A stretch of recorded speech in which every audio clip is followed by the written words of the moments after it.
উঠাইছোহি এদি শুই গৈছিলে তো বাৰ্থডে বুলি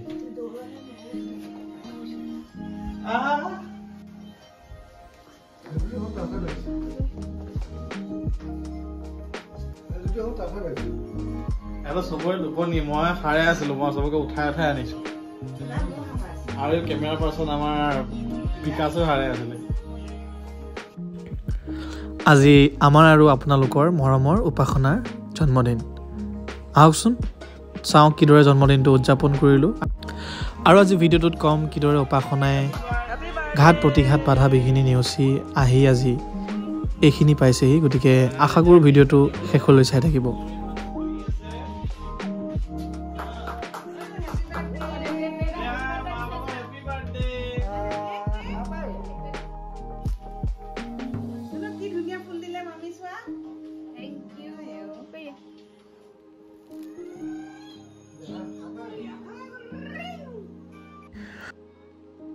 উপাসনা মোৰ বা বয়স বহুত হোৱা নাই তাইৰ কিন্তু ইমান কম বয়সতে ইমানেই ঘাত প্ৰতিঘাত দেখিছে পাইছে দুখ কষ্ট ভুগিছে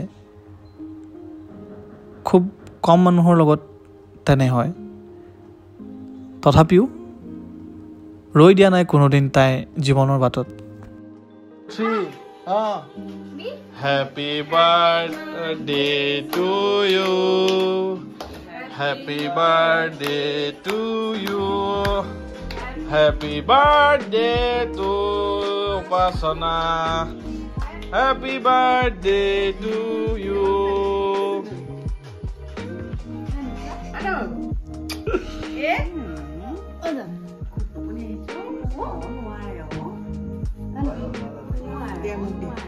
Yeah, guys, আমি বাৰ্থডে কেক কাটাই আছো উপাসনা বৰাৰ আজি কেইবছৰ ভৰাই দিছে বা সেইটো নকওঁ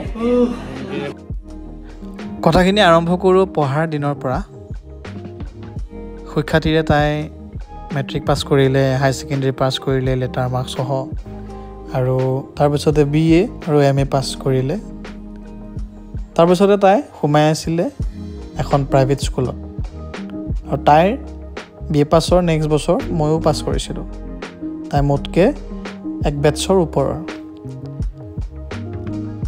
মই পঢ়াৰ সূত্ৰে LLB পঢ়িবৰ কাৰণে গুচি গ'লোঁ গুৱাহাটীলৈ আৰু তাৰপিছতে হঠাতে এদিন মোলৈ ঘৰৰ পৰা ফোন কৰিলে ক'লে যে হোৱাটছআপত একপি ফটো পঠাইছোঁ চাচোন এজন ল'ৰা তাৰপিছতে মই দেখা পালোঁ হোৱাটছআপত একপি ফটো আহিছে আৰু এজন দেখাতে শান্ত স্বভাৱৰ অমায়িক দেখাতে ভদ্ৰ যেন লগা আমাৰ মৰমৰ দৈদা আৰু ঘৰত কৈছে যে এই ল'ৰাজনে বাক ভাল পাওঁ কৈছে গতিকে চাচোন কেনেকুৱা কি হ'ব কথা ফেচবুকতো বিচাৰিলোঁ কাৰণ আজিকালি ফেচবুকত বিচাৰিলে আইডিয়া এটা লগাব পাৰি যে কোন কেনেকুৱা ধৰণৰ হ'ব পাৰে গতিকে সেই হিচাপত ক'লোঁ যে ভাল লাগিছে ল'ৰাটো যদি ভাল হয় গতিকে সেই হিচাপত কথা আগবঢ়া যিহেতু বয়সো হৈছে কোনো কথা নাই ভাল পোৱাৰ বয়স এইটো সেই হিচাপত আগবাঢ়ি যাওক মোৰ কোনো আপত্তি নাই আৰু তাৰপিছতেই দুয়োৰে বিয়াখন হ'লগৈ অৱশেষত ধুমধামেৰে সকলোৰে মৰমৰ মাজত আৰু সেইধৰণে সিহঁতৰ সুখৰ সংসাৰখন গৈ আছিল খুব ধুনীয়াকৈ দুয়োটাই কষ্ট কৰি এটা জেগাত আছিল ভাড়াঘৰ লৈ আছিল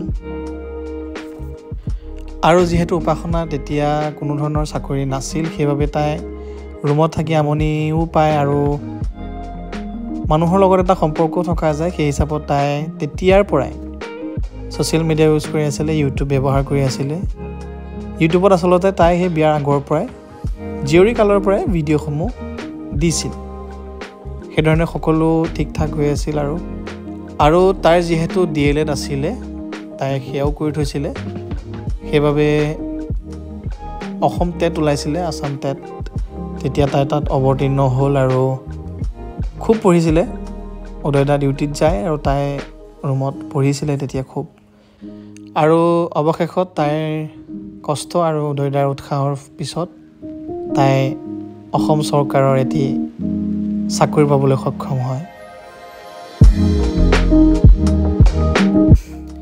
সকলো ঠিক ঠাক গৈয়ে আছিল, কিন্তু হঠাতে জীৱনলৈ যেন এক ধুমুহা আহিল আৰু সেই ধুমুহাত আমি আমাৰ মৰমৰ উদয় দাক হেৰুৱালোঁ।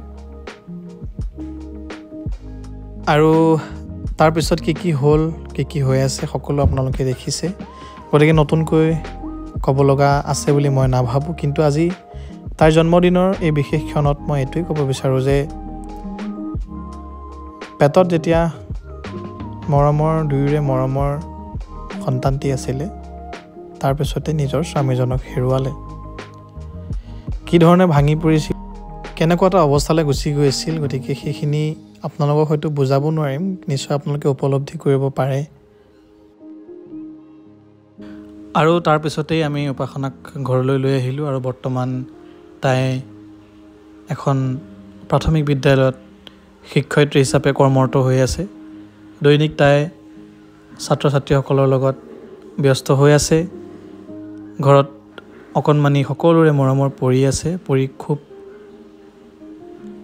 মৰমত আমি সকলোৱে ডাঙৰ কৰিছোঁ। কোনোদিনে যাতে দেউতাকৰ অনুভৱ কৰিব নোৱাৰে তাৰ প্ৰতি যত্ন ৰাখিছোঁ। বৰ্তমান ইউটিউব কৰি আছে তাই।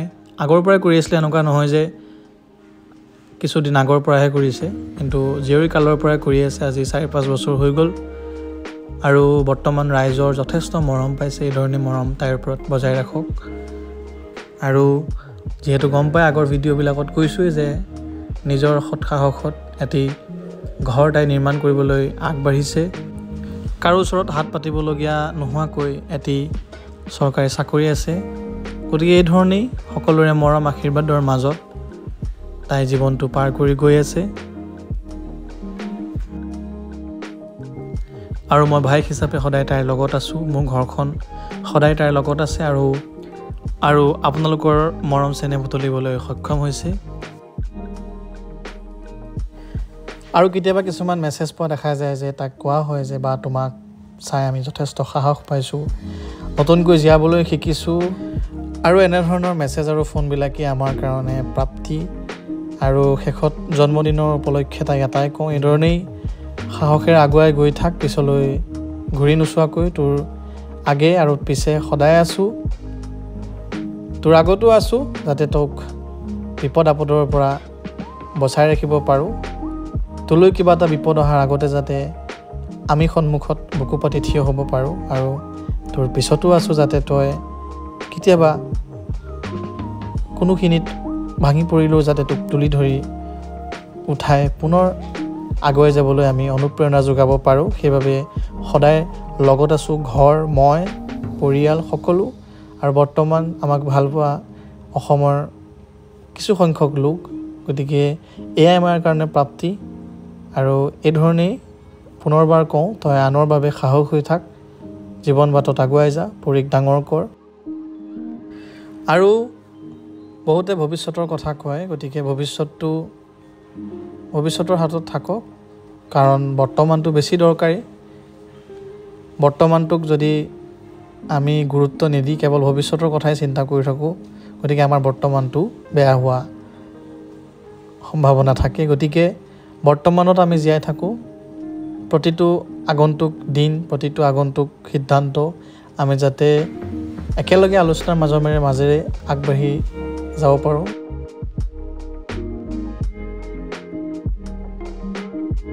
গতিকে পুনৰ তোক জন্মদিনৰ শুভকামনা জনালোঁ আৰু আজিৰ ভিডিঅ'টো ইমানখিনিতে সামৰণি মাৰিছোঁ। ধন্যবাদ।